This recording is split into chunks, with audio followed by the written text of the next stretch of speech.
Játészti Pelletier Mai Dishki Billigana Bush Team Keen the Chini Dashache, Billigana Dashanelli. Welcome back to Res Ball, where we have 6 games since the last time we recorded, and we got some guys returning. So this is mostly about the returners with some other discussion along the way. So let's get started right about now. Andy, let everybody know where they can find you before we get started.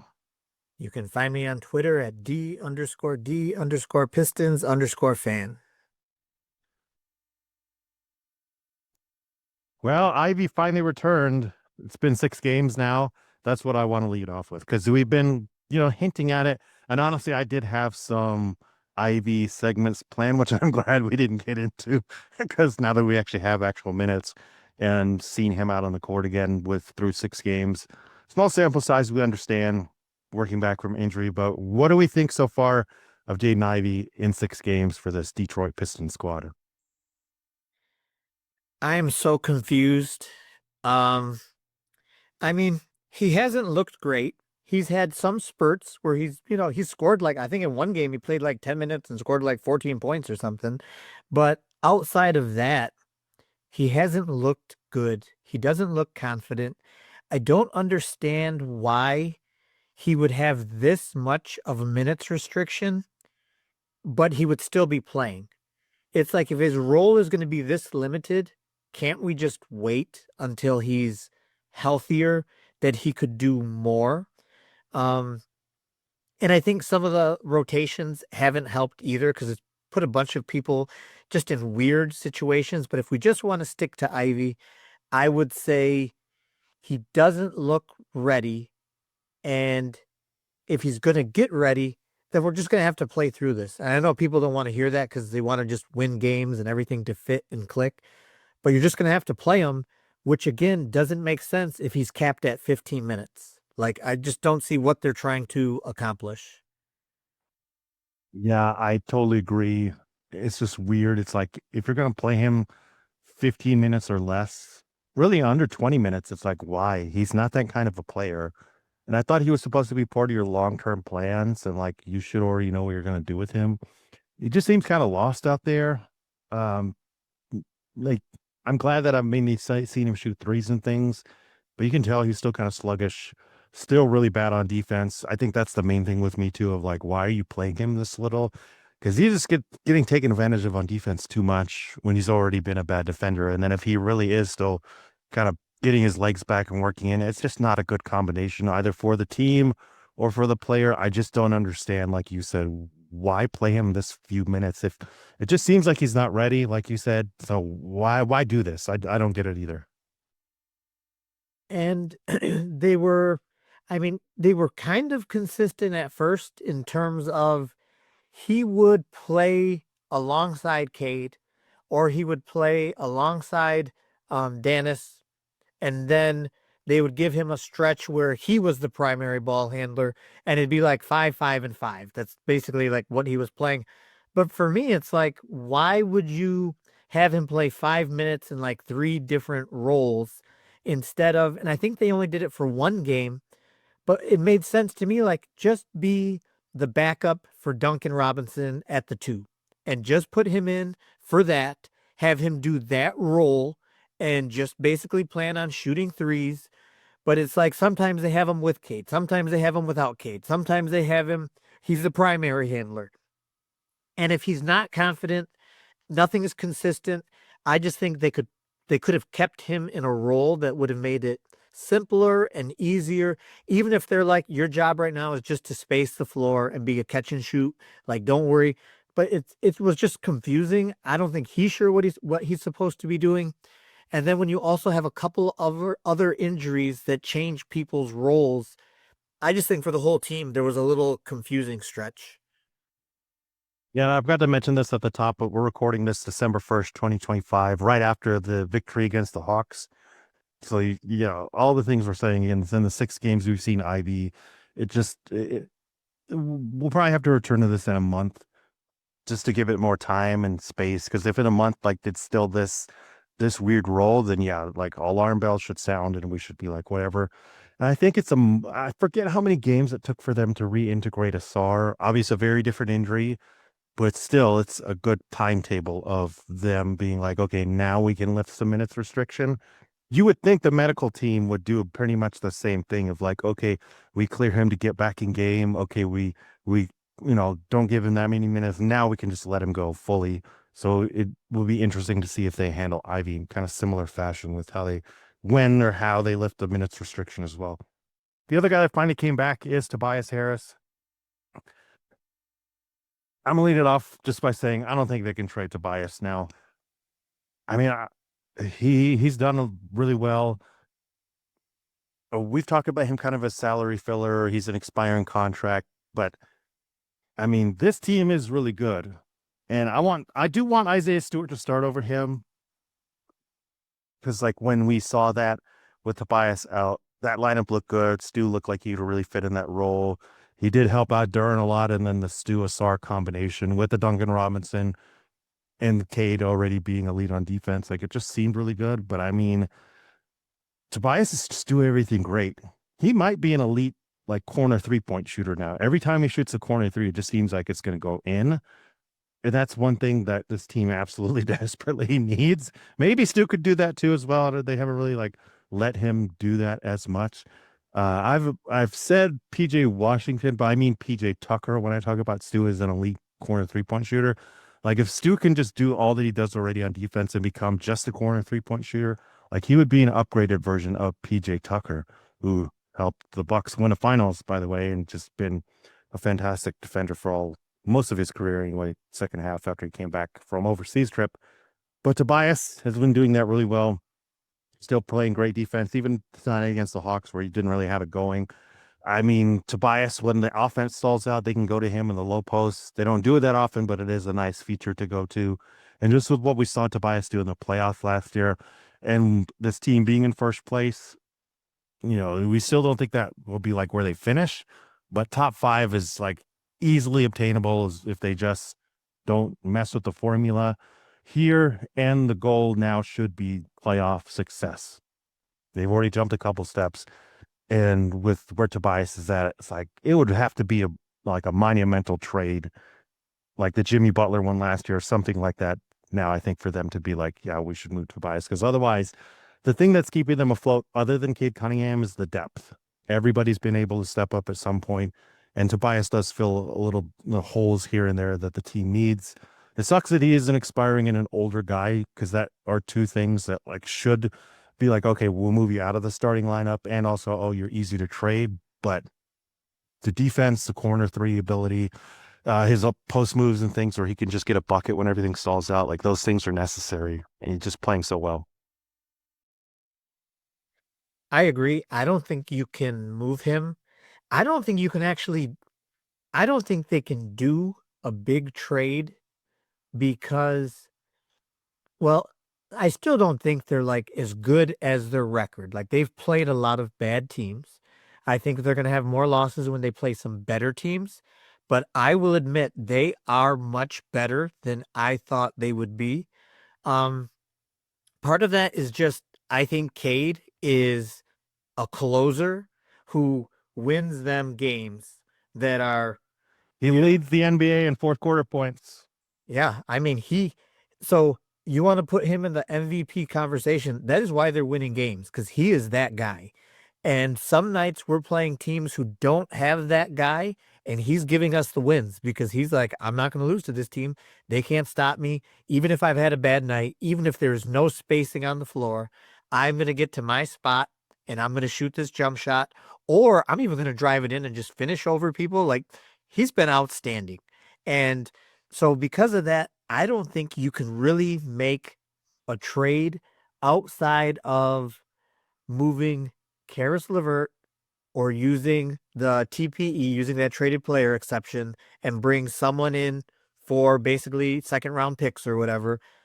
I think that's it. I don't think you mess around with anything else because, like, any of those trades.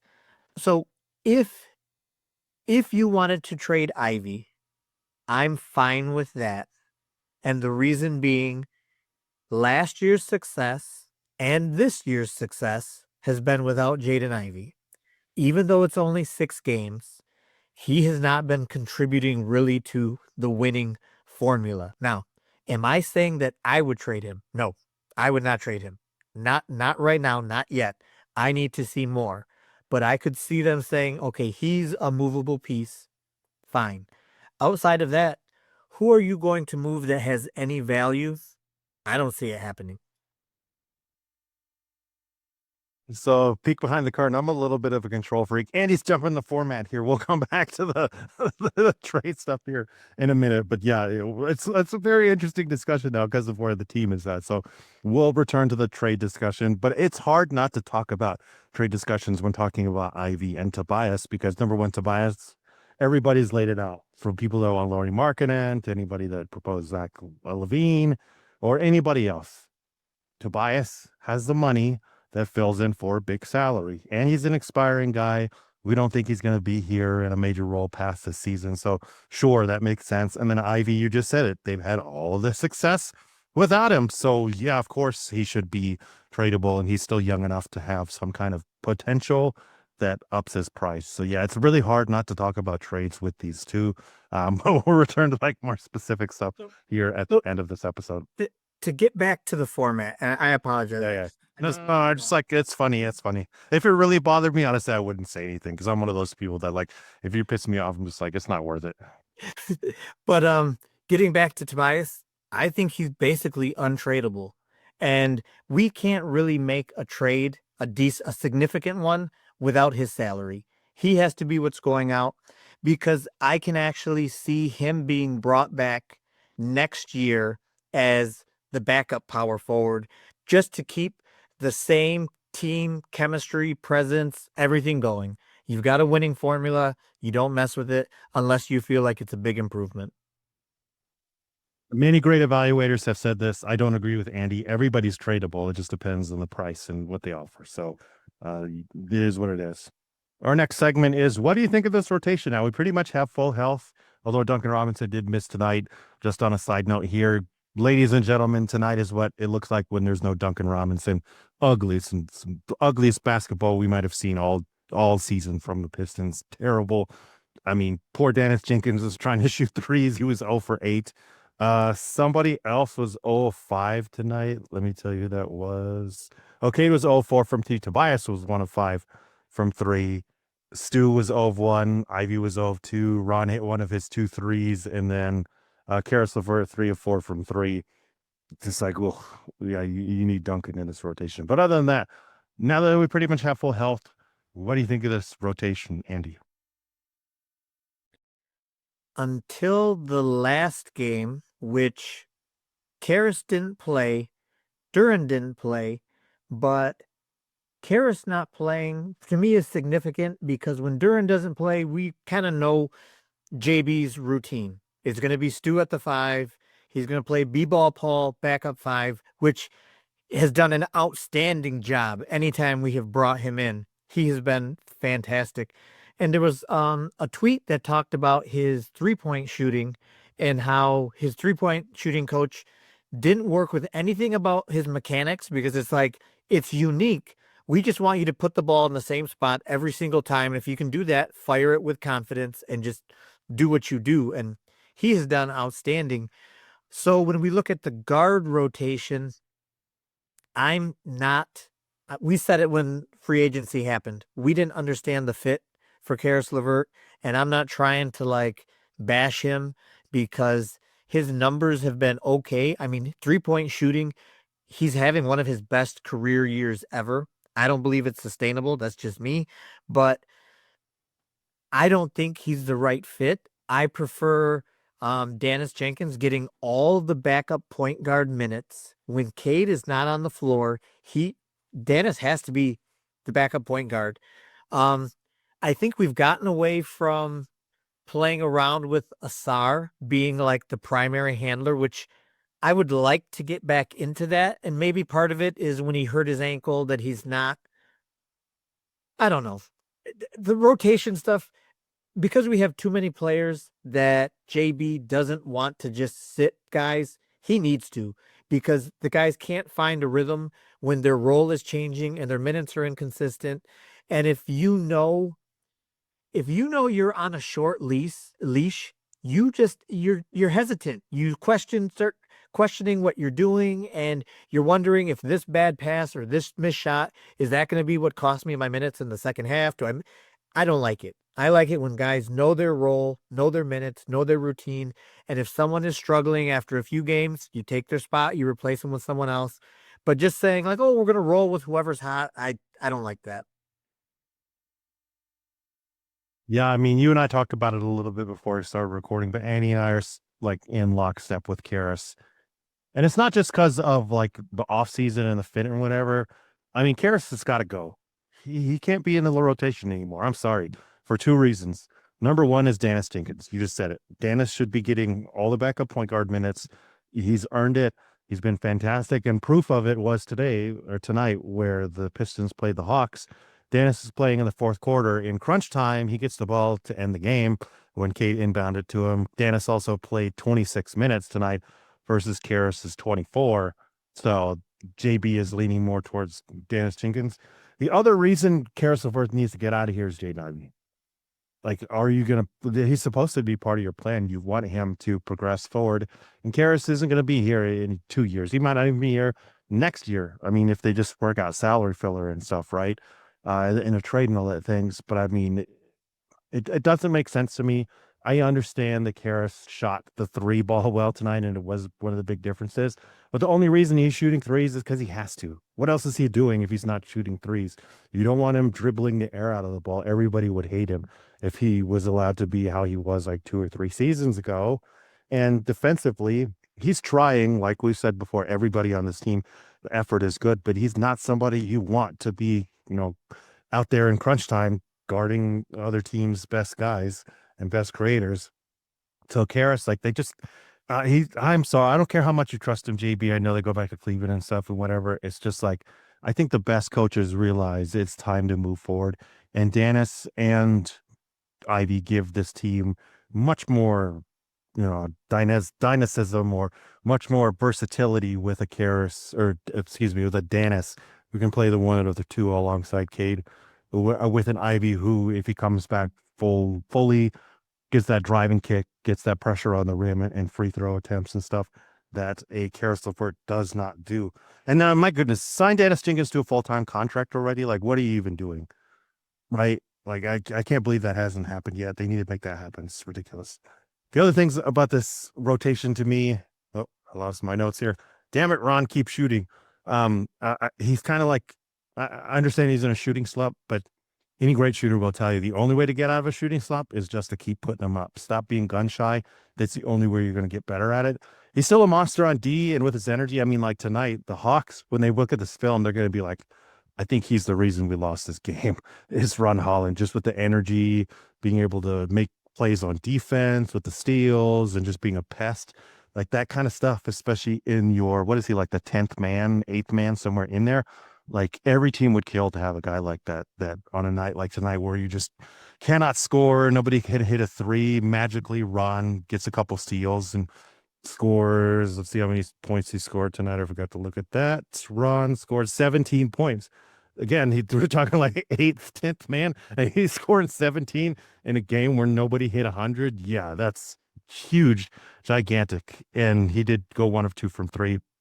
Again, Ron, keep shooting. He still has a lot of room to grow, but you still, again, on a night like tonight, you see him able to step up when they need it. And then Stu can actually be defensive player of the year. Like he can be in that talk. Obviously, Wembanyama. It's Wembanyama's award to lose every single year now. But if we didn't have an alien amongst us, like Stu can actually be in the conversation for a defensive player of the year. I mean, he had 5 blocks tonight, for crying out loud. That Heat game, he held Bam Adebayo to 13 points. But the minutes, this is the Tobias thing. Like I said before, I want Stu to start, but Tobias is playing so well. But if I'm Stu's agent, I'm in the Pistons brass's ear every single day. Like, you are holding back my client from winning a bunch of awards, from being in that conversation, from being the elite rim protector that he is, all because you want to play Tobias, who's like 35 years old or whatever.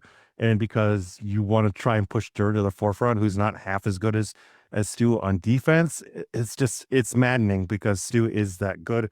And every broadcast team now is starting to bring it up. And one of my favorite things to watch this season now, anytime Stu is on the court, watch guys when they drive in. They see him there and immediately their plans change. It's pretty incredible. The Heat game was a really good, a good microcosm of this. Like Norman Powell, Davion Mitchell, a couple other dudes. Like the minute they saw him there, they had to change directions. There was one play in particular where Norman Powell tried to stop, but he just ice skated and got called for travel. And it was like, yep, that's the exact kind of defender that you just can't buy. You just can't find too many places. So that is still the one thing I'm like, man, like Stu should be first team all defense. Again, should be in the conversation for defensive player of the year. But if they're still going to just play him as a backup because of Tobias and Duren, it's like I really don't like that. It just rubs me the wrong way because again, anytime and it does not matter. It does not matter if Duren was elite, like the number one pick and roll guy on offense. Again, play him as such. If as he's been the number one lob guy, that's the reason why you continue to feed him lobs and things like that. And if Stu is the best rim protector in the league, even better than a guy who's like a foot taller than him, play him more minutes because he deserves it. And you need that all the time. We've seen it at the end of games, but again, to me, anytime you have a player with that elite skill, you do not limit their minutes. And you do not limit their minutes for older players who clearly are not part of the long-term plans. Oh, and the last thing, I'm sorry, Javonte Green, Andy, you and Ross were right. Totally 100%. That's probably reason number 3 that Karras needs to get out of here. All his minutes, whatever's left over after Jaden Ivey should go to Javonte Green. He can hit the threes. He's gotten better since the last time we recorded. He's knocked them down. Yes, he's an undersized 4, and I still don't like it, but he's more scrappy, and that's his calling card on the court in his whole 6 years. His number one being that great defender, and he has proven time and time again he understands his role. He's not getting in the way. And you know what he eliminated completely is missing all those bunnies. I don't think he's missed a single like shot at the rim. He's made some really nice like 90 cuts and get some easy dunks at the rim. Again, all of that stuff is way more useful than whatever Karras is bringing to the table. And nobody's guarding Karras from 3. Nobody's guarding Javonte from 3. Give me the multi-purpose defender and the dude that is going to cut and do more things off ball. Again, I'm sorry, Javonte Green. Y'all are right about him because he's just another dude that's emblematic of this team and what it's all about hustle, determination, playing together, understanding your role, and just grinding day in and day out. And so sometimes and we've even wondered why are they giving Javonte Green minutes at the 4? And it's like maybe because Karras is playing in a different position. Maybe if we didn't have to do that, maybe we could play Javonte in a 3 or a 2 position, even though offensively he's not going to do anything, but he's a good defender. He knows where to be position wise. I agree. So I disagree a little bit on Duren just because he's our second leading scorer and he scores at efficient percentage because they're all dunks and layups. But we need his scoring because this team can't score, period. So we need his scoring, but I don't like it to limit Stu's minutes. And that's where you need to play Stu at the 4 and 5 as much as possible. Him only getting I think he's averaging 21 or 22 minutes isn't enough. He needs to be playing more. So that basically means that him, Tobias, and Duren are taking up almost all the minutes at the 4 and 5. Whatever's left, you could give a little bit to Asar and you could give a little bit to Ron Holland. And that pushes those guys more into the 3 and the 2 positions, which again, Karis LeVert and his minutes become a problem. And we saw this. So when the season started, when we did our preseason stuff, we weren't anticipating Ivey to miss any time. So imagine if Ivey was healthy. How in the hell were these minutes supposed to work out? It doesn't, and it didn't make sense when we did the signing because we were like, how do these minutes work if Ivey's going to be didn't make sense then, still doesn't make sense now. it makes even less sense now because of Dennis Jenkins, right? Yes. So Dennis Jenkins was something we didn't even plan for. And now that you have him, it's like, and sometimes you wonder, is it people's egos saying, well, this was our number one free agent signing. We are not going to not play him. Doesn't make sense. Yeah, it'll come back to a point I'm kind of going to end on here.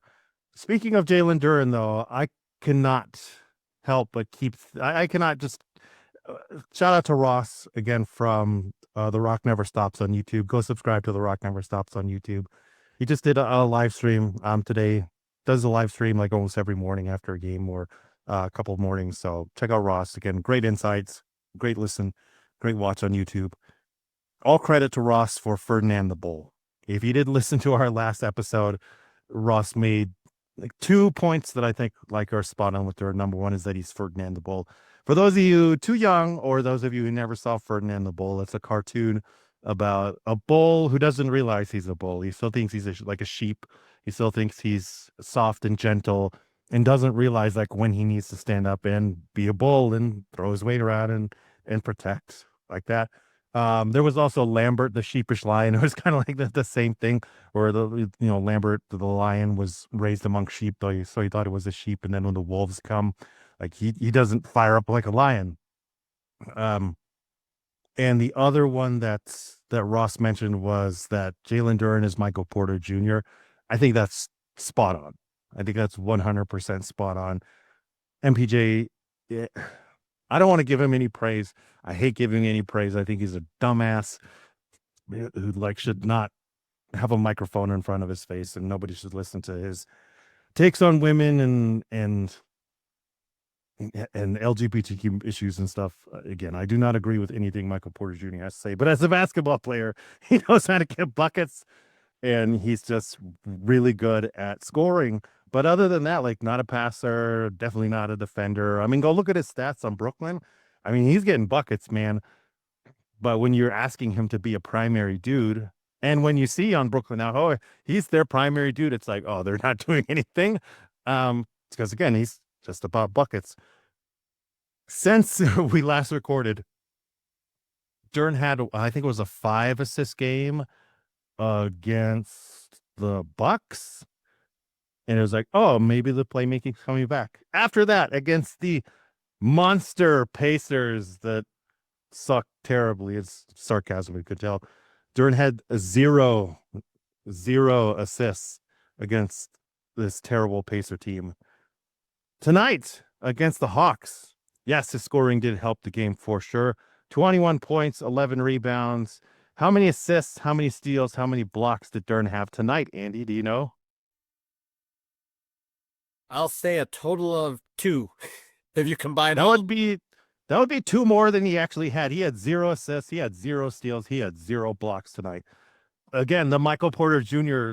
is spot on again, because it's like, what else are you doing out there?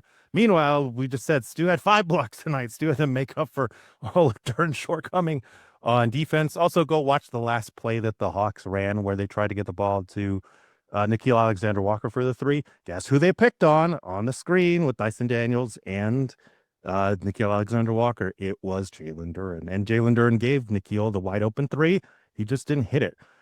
So, yeah, and then the other one thing I wanted to bring up with Duren is that Boston game. The Boston game, to me, inexcusable. They don't have Neemias Queta, who's their starting center. Number one, Neemias Queta is a backup.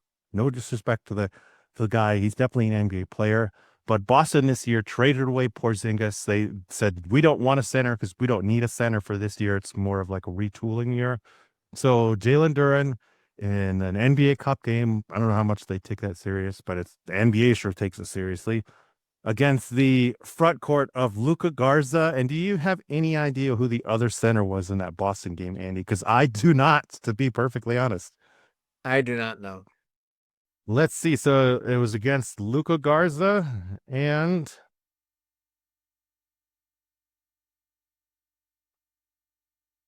Amari Williams, rookie out of Kentucky. Those were the two that Duren faced. And how did Duren do in that game? Do you know, Andy? The recent Boston game? Correct. He had a big game. I think you're Let's think take I think you're thinking of a different game. let's take a look at that Boston game. Why can't I not find the box score? Here we go.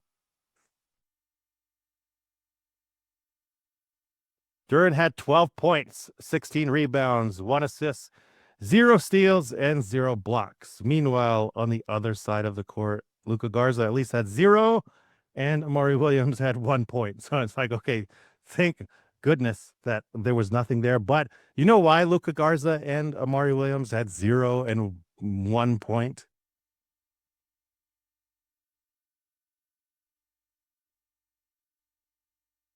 You're muted. How many minutes did Luka Garza play?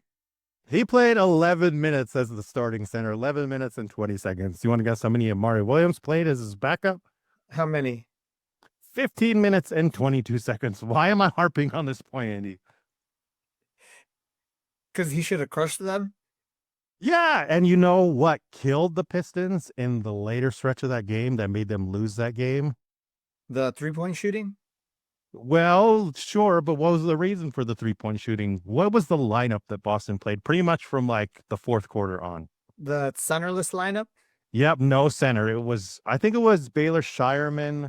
It was a combination between Baylor Shireman, Josh Minot, Sam Hauser, and then Jordan Walsh, Derek White, Jalen Brown, Peyton Pritchard. That lineup murdered the Pistons that ended up losing that game. All those guys that I just listed: Josh Minot, Sam Hauser, Baylor Shilerman, Jordan Walsh, Derek White, Jalen Brown, Peyton Pritchard. What should Duren do against them? He should be dunking on all of them. How many points did he have in the fourth quarter?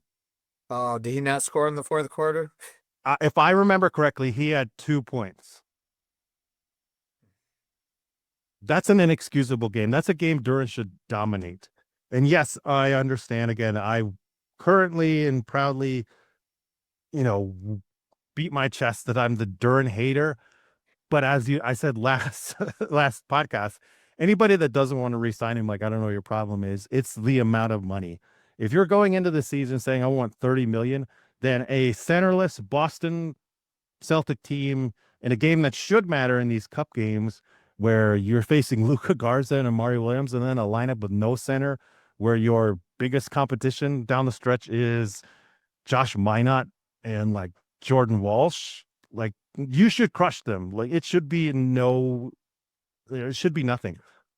If we told you like, oh, in these first games, Duren's going to have a couple 30-point games, and this is one of the ones you laid out, you'd be like, oh yeah, that's an easy one. But 12 points, man, and then down the stretch you disappear. Again, Michael Porter Jr. And this is another game that's clear. Like, you can't rely on Duren to be your second best player, because your second best player in this kind of a game should step up, should take pressure away from Cade, should be able to step up in the moments where they need him. And also in a game where everything, the red carpet was rolled out for you, man. Everything here says this is a game that you should easily dominate, because they have nothing. They have nothing to counteract your skill, but in fact, he had nothing also. So yeah. And then you want to know the other big oopsie on Duren here? What's the other one? So the team played a game without Duren. What game was that, Andy? Oh, the Miami game. What is the Pistons' number one thing on offense? Every announced team has said this team is number one in Points in the paint. how many points in the paint did Miami score, or did the Pistons score in that Miami game without Duren? Because that's another one where it should be like, oh, when you're out of the game, that should really affect that, which is where your presence is mostly felt in the paint, is only felt really on offense. How many points in the paint did the Pistons score against the Heat? I think they still scored a ton in the paint. They didn't just score a ton. They scored way more than they normally do. 76 points in the paint against the Heat. They dominated. Yes, we already know they're good, but like tonight against the Hawks, I can tell you what they scored if NBA.com wants to cooperate with me here. So tonight against the Hawks, the Pistons scored 58 points in the paint, which again is good. But who's the better team, the Heat or the Hawks? The Heat are a better team. And what are the Heat known for? They have a very good They have a great defense. That's why that game was so confusing because it was a super high scoring game for two defensive teams. small sample size, obviously, but it's two things in this 6 games that should give an evaluator pause and like, how good is this guy really? We already know he's good, but like, what do we actually want to like rate him as? What do we actually want to pay him as? In these 2 games, the Boston game, number one, I put that loss on Duren. Again, that's a game he should easily dominate and they should have won because he has the mismatch that you need and that should have been easily to overcome. And then number two is that Heat game. It's like, okay, he misses time, and then they'd like explode on offense, 76 points in the paint. The ball movement in that game was just superb. If you haven't watched the Heat game, go watch the Heat game. It was a fantastic game. Like the officiating even really wasn't that bad. Everything about it was great. Honestly, even if the Pistons lost that game, I would have been like, that's the best game of the year so far. Just the back and forth between the two. And really the score is close, but I mean, they freaking curb stomped the Heat. And it wasn't until the fourth quarter where the Heat's like, okay, we actually have to try now, even though we haven't been trying for the last like 3 quarters and 10 minutes. So yeah, the Heat game, 76 points in the paint without Duren. And then the Celtics game where he does not dominate in a very easy matchup. Two things to give pause for Duren of like, how good is this guy actually? Well, to kind of play devil's advocate, the thing that I would say is if Duren is so bad on defense, how did the Heat score so many points that game if he's not playing? Go watch the fourth quarter. I believe the score is like what? It's 90, it's like 113 to like 93 or something. And then Tyler Hero gets on his heat check. And then the Norman Powell, Andrew Wiggins was just unbelievable in that game. I think he scored like 40 or something like that. That would be my counterpoint to that too. And I mean, the numbers don't lie either, right? Still the block percentages. I'm not going to pull the odd-off numbers or the defensive field goal percentage until we get to 30 games because I think that will give us a better indicator. But in what we pulled so far, again, Duren is worse in 6 feet on shot 6 feet and in than a Duncan Robinson even, and Duncan's seeing more of those shots 6 feet and in. So that would be my counterpoint to it. Is like, sure, the Heat scored a lot, but again, watch the game. They pretty much stomped them out until the fourth quarter in the last like 10 minutes or so, where they just went on a heater too late. I mean, if you've been a Piston fan the last 5 years, remember that historic 14 win season. The Pistons did that a ton in that season, right? Where they clawed back in, they looked great. We got down the last possession and they just pooped it away. Like teams that aren't that good will always do that. We're like, okay, now we're going to try. And then they don't pull it out because the better team is just doing the same thing the whole time. It's just they got cold at the wrong time. And because there's a better team that does this thing more consistently, like they did in that game, where they just got to the paint at will and did whatever they wanted, that is what ends up winning out in the game. I think on both sides, you can say small sample size, though, right? I can say small sample size, like that's just a weird game, it's an anomaly. Anybody on Duren's side can say that's just one game, small sample size. Who knows how they look without him? But compound that with the Boston game, compound that with the numbers we already seen where he's not defending as well as a Duncan Robinson. He's not seeing as many of those same shots as a Duncan Robinson, and it's started to snowball a little bit. Again, not to say that he's bad, but it's just making you a good evaluator should be like, okay, how good is this guy?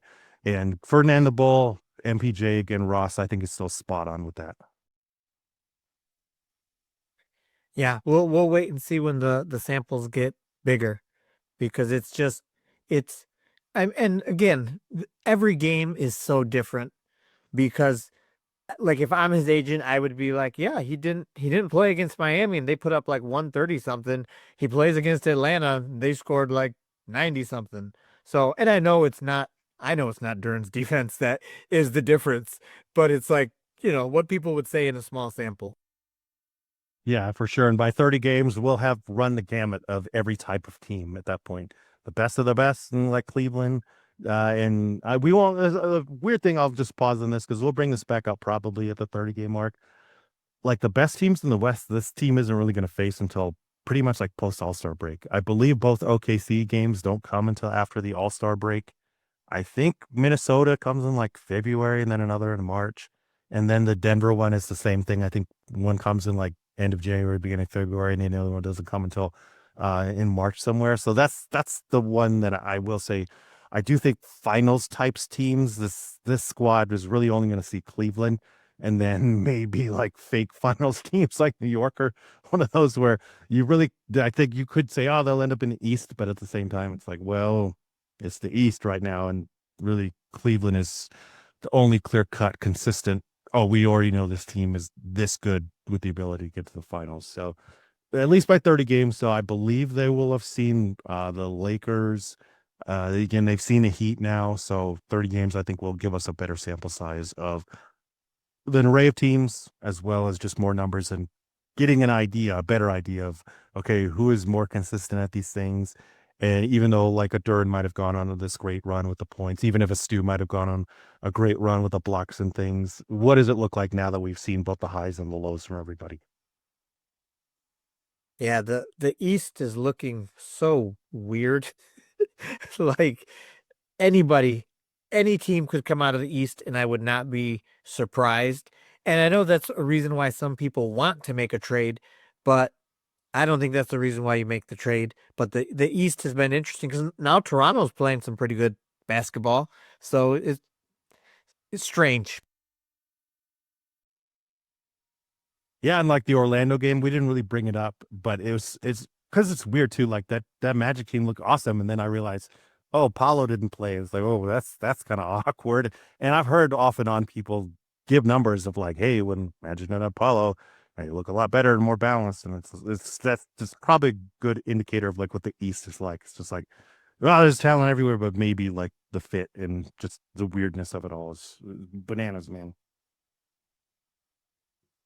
So let's come back to your trades, Andy. Does this team need to make a trade? I'm going to give a little monologue first here.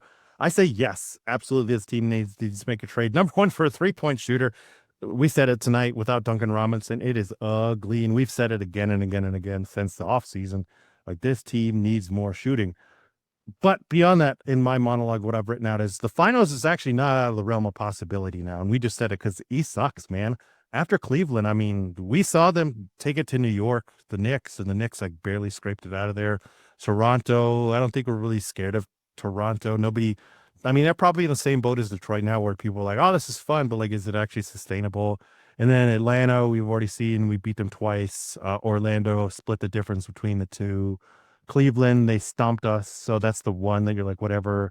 And then Boston, like LOL, even though they beat us in that one game, it's clear again, they don't really have a center or anything unless they make some massive trade this team retooling year.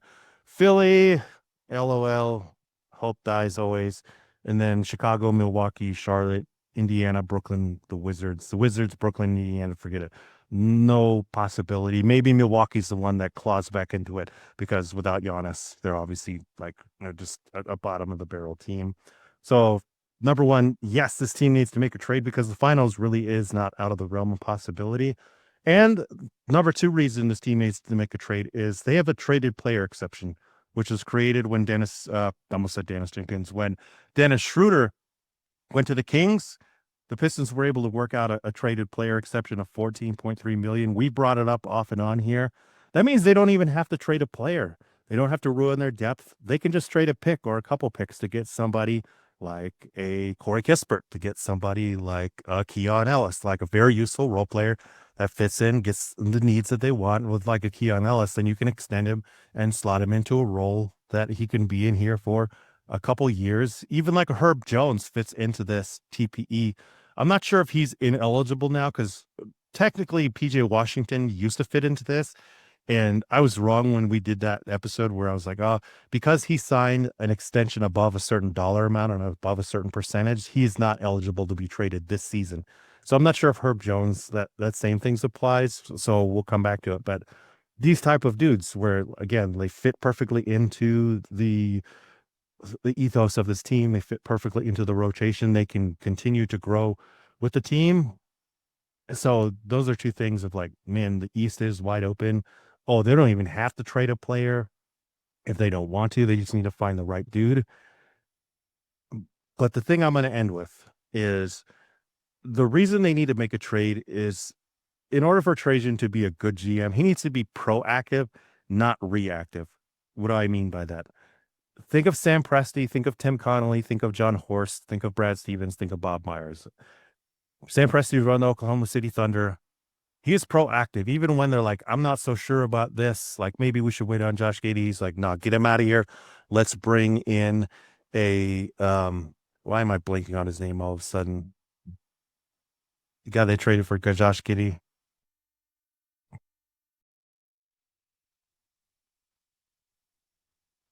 It's where a long day of teaching fries your brain. Alex Caruso. They bring in Alex Caruso when, again, conventional wisdom should be like, we don't know what Giddey is. Maybe he'll fit in, maybe not. And Presti's like, no, we need this defender. We need just a role player here to fill out the rest of our rotation and do it. And the whole trading for all these different first round picks after trading your superstars out, again, that is proactive. A reactive GM is something more like Raphael Stone now in Houston, where he's been like, okay, I got all these picks. I'm going to see how good they are. Okay, Jalen Green didn't really work out. It kind of capped out. Okay, let's trade him away for Kevin Durant.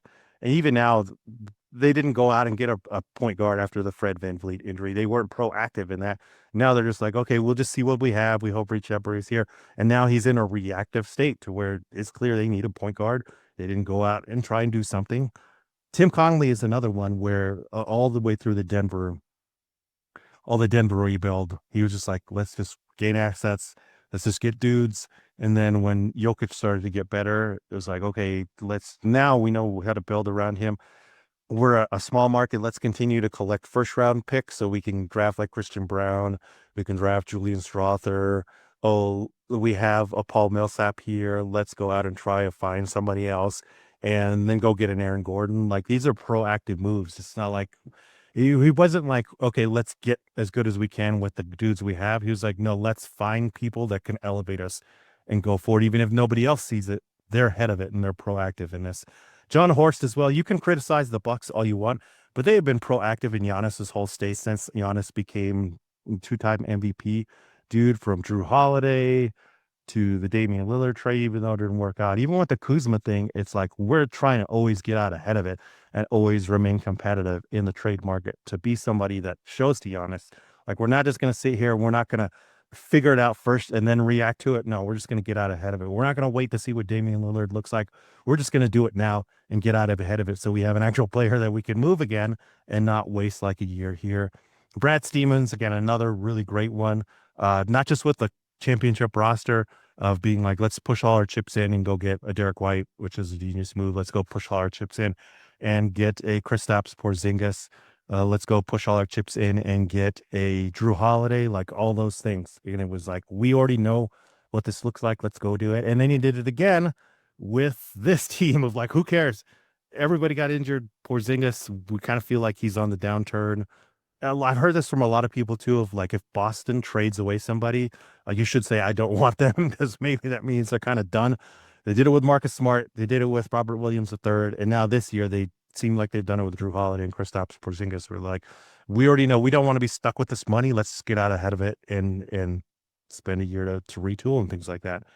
And then Bob Myers, I mean, consistently did it again and again and again with Golden State. Even this Jimmy Butler staff, this Jimmy Butler tree, even though it's a little bit like reactive and it's a different staff than Bob Myers, it's still that same kind of ethos of like, we already know Steph is an all-time great. We know Draymond still is Defensive Player of the Year candidate. We already know we can get to the title. These guys can take us there. So let's continue to get out in front of it and build things along the way. Whether it was getting the picks and tanking that one year, I know Wiseman and Kuminga didn't really work out, but it's still this idea of trying to get out ahead of it and trying to look ahead rather than being like, okay, I need to see this and then I'll figure it out. I think the best GMs, that if Trajan is going to be somebody that helps this team get better, they get out ahead of it. And I think the reason why a team like Cleveland, who's very good in their GM, Kobe Altman, is also good, he's also a reactive one. A little bit since the Donovan Mitchell thing, because it's been like, okay, now we see how good this is. Oh, let's write it out with JB. Oh, it's not that good. Let's bring in a new coach. Oh, now we needed DeAndre Hunter. And it's been kind of, let's see how far we can get every year. And then hope we can take a step forward. I think that's another reason why they've stalled out is they haven't done a move to try and jump ahead, whether it's rebuild with some picks or whether it's go and get the guy that's the missing piece. It just seems like every year they're like, well, let's see if Sexton and Garland worked. Okay, let's trade for Donovan Mitchell because we don't think it works. Okay, Donovan Mitchell works. Let's just see how great this is. We can't move anything. Oh, let's resign a Coro. Oh, wait, it doesn't really work out. Let's bring in DeAndre Hunter. And they're like, okay, now we're ready to contend because Evan Mobley's Defensive Player of the Year. We don't really need anything. And it's like, well, you still didn't get out of the second round. So I think that's the big thing to me with Trajan. And it goes back to things like with Karras getting all these minutes over Danis and over Jaden Ivey. To me, that's more of a reactive GM thought than a proactive one, because a proactive one would be like, okay, these guys are the future. Moving forward, this is what we should be building around. We shouldn't be allowing this guy who, if he's not shooting threes well every night, like what is he really bringing to the table? And these are the two guys we need to invest in going forward that are going to help with the finals run, not with this. So that's my big thing with Trajan Langdon. And I don't even think it necessarily needs to be for a player. Like looking at the Jaden Ivey situation, yes, it would suck if you're like, he didn't really work out, but it's still something a proactive GM can use to go get some more picks, go get another player, to go get something that you can continue to use to build going forward. Like if nothing else, which it doesn't really work out and the fit's not really there, like it's still something I think Trajan should take advantage of to be like, okay, he still has potential. People still want him. Let's go trade him for a pick or two, again, that we can use in the future, because right now we do have a really good situation with the depth they built and with this traded player exception to where we don't have to really subtract anything, but we have an opportunity to add a bunch of things if we find the right deal and play this the right way. So I might take this in a little bit different direction in terms of I think some of those teams that you mentioned that the GM isn't proactive enough. I think sometimes you also have to look at like the moves that they've made and the assets that they've spent. Like how much do they have left to spend again? And some of them might be looking at it like we've got one move left. Like if we make another move and spend assets, like this might be our last one. And I think sometimes it makes them hesitant to pull that trigger when then they're like, okay, if this one doesn't work out, we're stuck. Like I don't know what direction we would move in. And the only reason why I say that is the one thing that I think the Pistons do have, and people will disagree with me, and that's fine, but I think they have a window of time because Cade is just he's MVP level. He's showing that. So now it's like, what is the right cast of players around him that not only can he be successful in the playoffs, but that we can be successful, that we've got a couple of cracks at it. Where like some people who are like, well, we need to go get, Larry Markkinen. Like I'm against that trade. I don't think that's a good fit at all. And I think that's one, when I think he plays like 66% of the games available, like in his career or something. And it's like, what if we make that move and he is often injured? It's like, that is a huge downer. Like that's something that's difficult to rebuild from. So I think they definitely need a trade. Tonight's game should show you that without Duncan Robinson playing, this team, I think this was our lowest scoring performance of the season by far. They didn't break 100. They scored like 99 points. And this is the only game Duncan Robinson has missed all year. This is it. This is the one. So this would be the counterpoint to your Duren thinking like Duren's agent of, well, how come that team put up 135? Like, how come we put up 99 points tonight then, right? It's like some of these things that comes back to, which again points to what we're saying of this team needs a trade along these same lines of what you're talking about. The person to think about is Tim Connolly.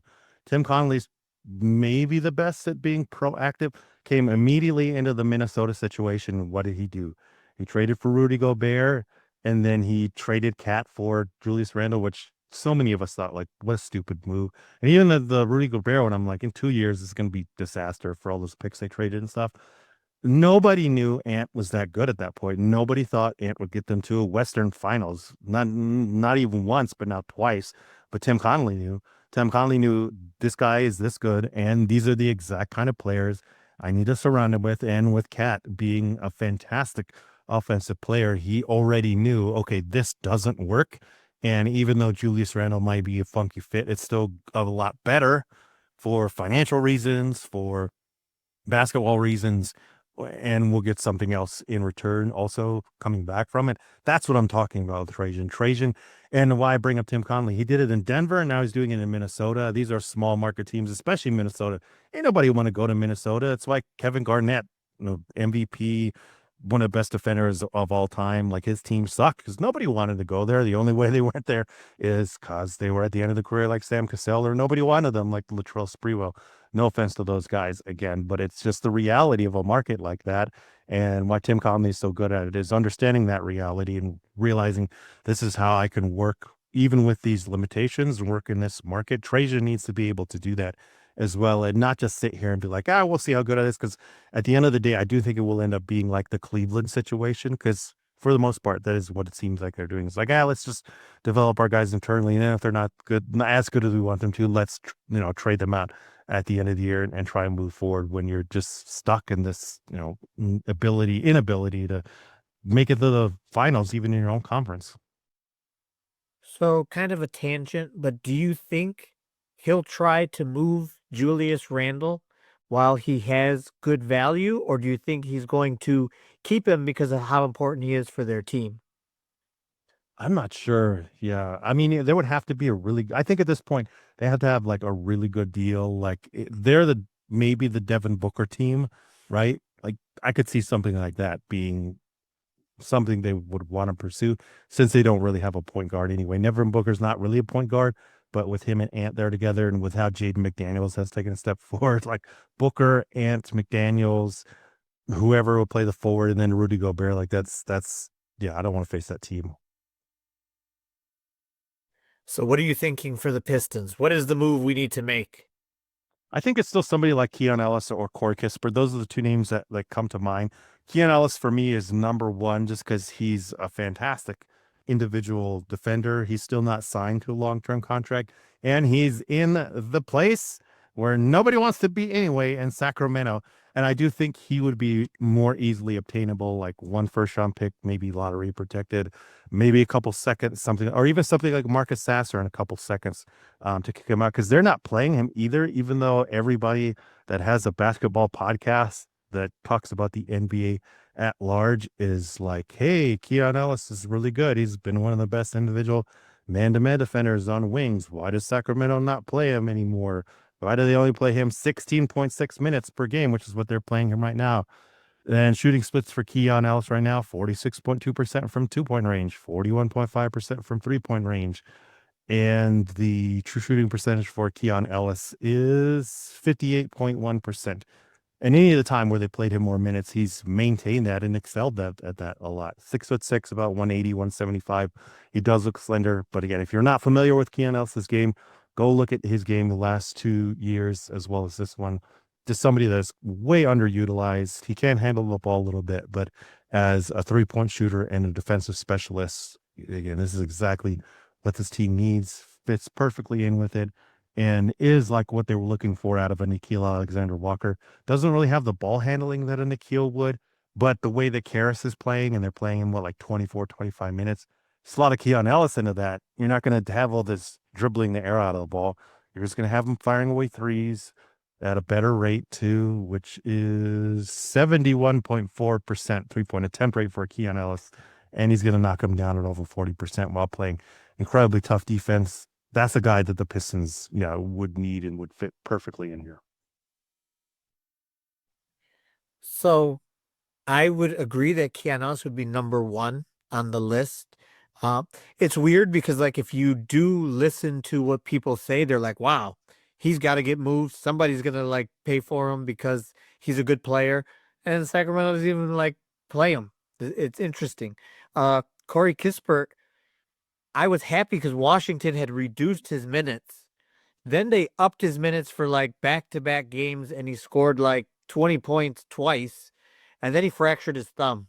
So, but for me, depending on how much it costs to get a player, we need another 3-point shooter. So he would be someone that I would definitely pick.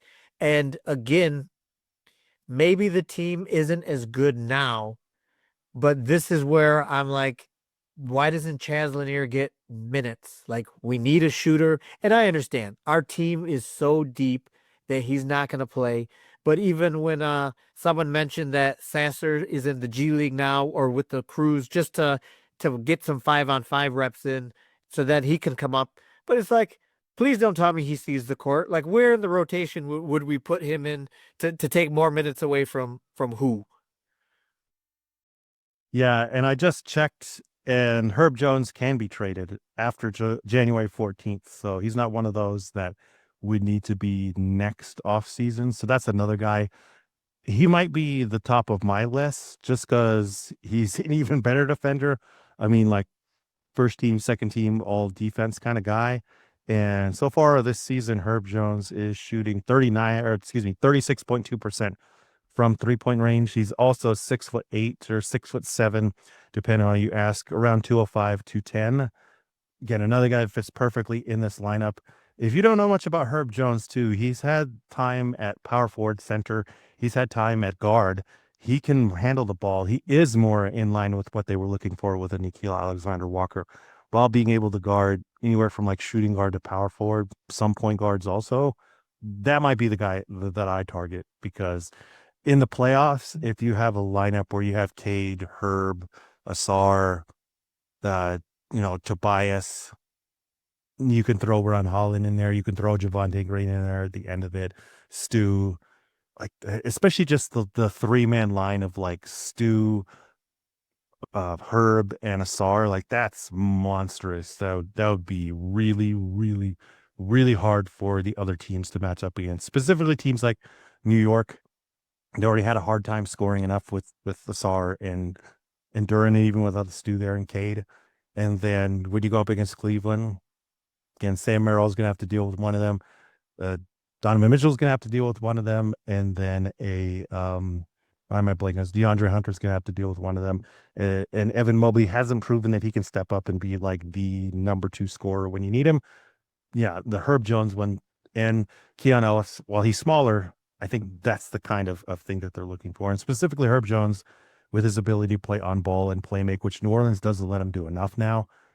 Yeah, I do like him. Trey Murphy would be another one I would think about, but that would be like Tobias with how the money would work up and stuff. And Trey Murphy is also in the Lauri Markkanen camp where he's just missed so much time with injury. He is the perfect fit, but I just can't trust him to be healthy for a full season and in the playoffs. So would you even hesitate if Herb Jones was on the table to give up Ivy? No, no hesitation. We know. Gee, I wonder why New Orleans would want Jaden Ivey, right? That's bad. They like our players. Yes, that's what I was thinking, that we do have a GM down there who has a very high interest in Jaden Ivey. At least he thought so at the time. And usually if he likes the player, he will never give up on that evaluation of a player. Yeah, and I hate to bring up this team, but I mean the Herb Jones trade this season for Jaden Ivey would be very similar to when the Dallas Mavericks went to the finals when they got like PJ Washington and Daniel Gafford, because they already knew they had Kyrie and Luca, and they can fill out the rest of the roster with these great defenders because they have guys to fill out and fill up the buckets there. With this Pistons squad, it'd be like, okay, we already know this whole dynamic works, and if we load up with another guy like this and Kate continues to play this level, then yeah, easy to see where this can go to. The one thing I still struggle with, and I think I am really not going to have an answer until like February, maybe end of January, is this team's probably closer to like the Timberwolves, where Ant and Cade, you know, that's the number 1 guy. They have somewhat of a Rudy Gobert between Duren and Stu with defense with Stu and, consistently able to score 15 to 20 points with Duren. But they're still missing. They have parts of a Jaden McDaniels. And outside of this season, at least, Jaden McDaniels was like 12 to like 15 points. So he wasn't like a monumental scorer. They have parts of that too with Asar and Tobias and some of those other guys. But what they're still missing is like the Cap or the Julius Randle, where it's like clearly this guy's number two. Like you can see him get 20 every night. Clearly he has an elite skill set to shoot the three, or in Randall's case, to operate in the mid and the high posts and play make and do a lot of different things. Like, that's the guy they're still missing to me. Even though I like the Keon Ellis and the Herb Jones, I'm like, if it didn't take much, I probably would lean more towards the Keon Ellis, because it's like if all it is like you send Sasser in a couple seconds, absolutely, like don't even think about it. That's like whatever. Yeah, absolutely, it fits perfectly. But with the Herb Jones one, I'm still like, he's 27. I still think it's a perfect fit, and they would do great. But Ivy still does have potential to be second scorer, so I would still do it, but I'd have to think about it a little bit more. Whereas with the Keon Ellis one, it's a no brainer. Because I still do think this team is very much like Minnesota without Randall or without a cat. Like, can they go far in the playoffs? I'm not so sure. If they make it to the finals, the conference finals, are they going to make it past there? I don't think so. Because even a team as good as Minnesota is, it's like there's still something lacking. And then you look at the Pistons, who are lacking even Randall or Cat. Like, what's their ceiling really? I I would agree with that as far as where they're at. Um, they are so I think this year, just looking at what's out there, unless something happens that, and it does happen, that teams decide they want to go in a different direction and a player becomes available and he gets moved and it happens. But outside of a name that I don't think is available, do you see like a legitimate number two that you would be like, I would like that guy with Cade? You hate it, but I mean, I still think Devin Booker is a thing to think about. Again, it might ruin the chemistry, but we've seen what Book can do on a finals run with a point guard, like the point guard himself, CP3. He has a lot of those similarities and more, right? And you don't have to question Devin Booker's seriousness. We're seeing it right now. This Phoenix team was supposed to be going nowhere, but they're still being able to scrap and still being able to hang out towards the 6 to 8 seed in the West. I mean, they're currently 12-9, mostly due to Devin Booker's competitiveness. Yeah, I agree with everybody. The contract is so tough to swallow, but it's still the only one that I'm like, availability and actual ability to work. It's the only thing that makes sense, because all the other ones I'm like, who would it even be? Like Tyler Hero? Like, no, no, thank you. Like, forget it. Like, don't do it because of the lack of defense. And is anybody else even going to be available? Right? Like, who else would even be available? So so do you think, and I mean this kind of goes back to like the Pistons style, that it's a group effort. Do you think, and I'll just use Tyler Hero's name, even though I don't think he's the guy, but do you think we just need, like, how much better would we be if we just had a legitimate other bucket getter for the times that Cade is not on the floor? That it's like, this guy just get some buckets. That's what you do. We will surround you with defenders, and your job is to try and 12 minutes a game, just keep us in the game. I haven't looked at his stats until just now when I glanced at it, but you know what I'm thinking is Kobe White still is a name, because he's only making like 11 million. So you really only have to scrap like Ivy and whatever other salary we do care. I guess you could just do Karras in like a second or two. And Kobe White right now is scoring 24.2 points per game. He scored 20 last season. He's really close to 50, 40, 90. Like, you plop that guy in there that's not getting in the way. That is very much like what I'm saying with Devin Booker.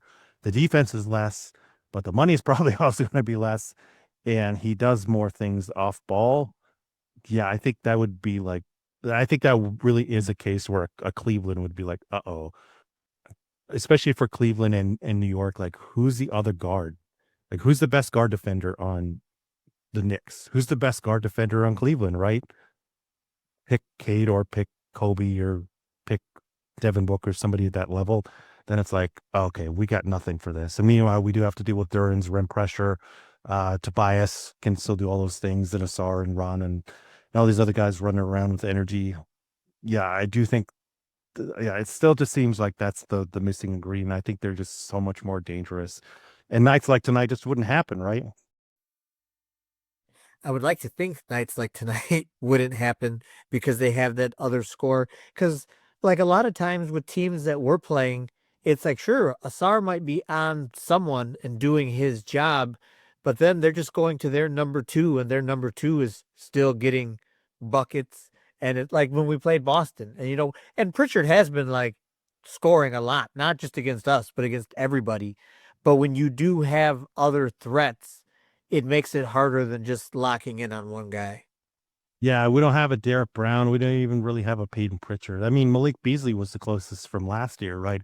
There's still nobody like that. They can just be like, give me the ball, give me like 10 shots, and I'll either ice the game or get us back into it because K doesn't have it tonight, or I can actually pull the double and triple team off him. That's just the thing that I implore every Piston fan to look at is like, how often is K still getting the double and triple team?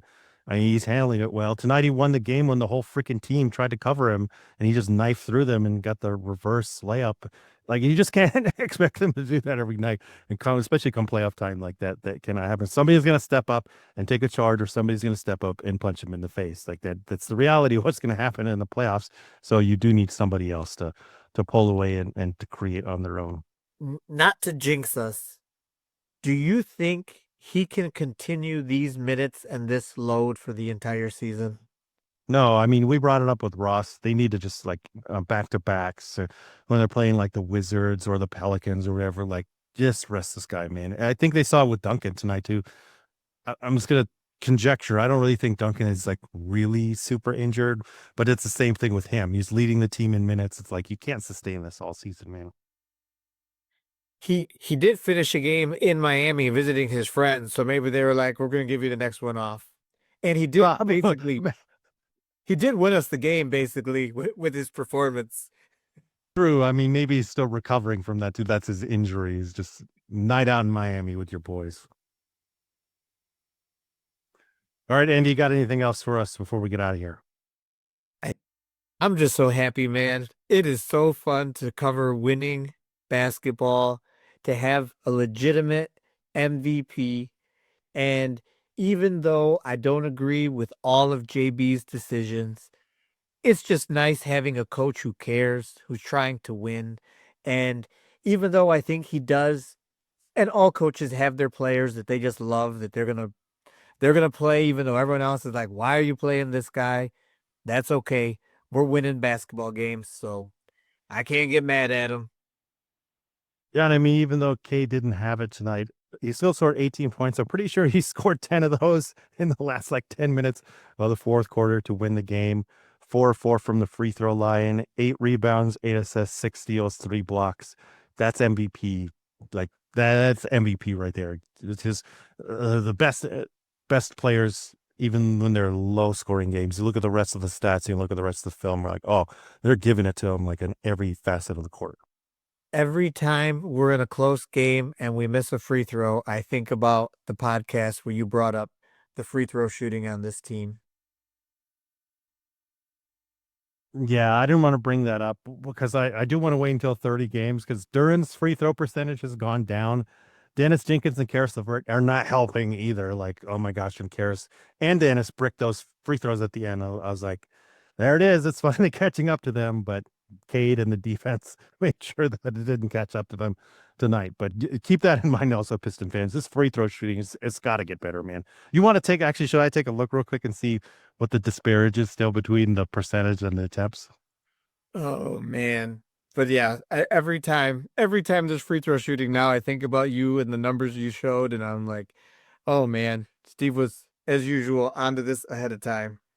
Well, they're third in free throw attempts and 28th in free throw percentage. So it's still this gigantic gap between the two.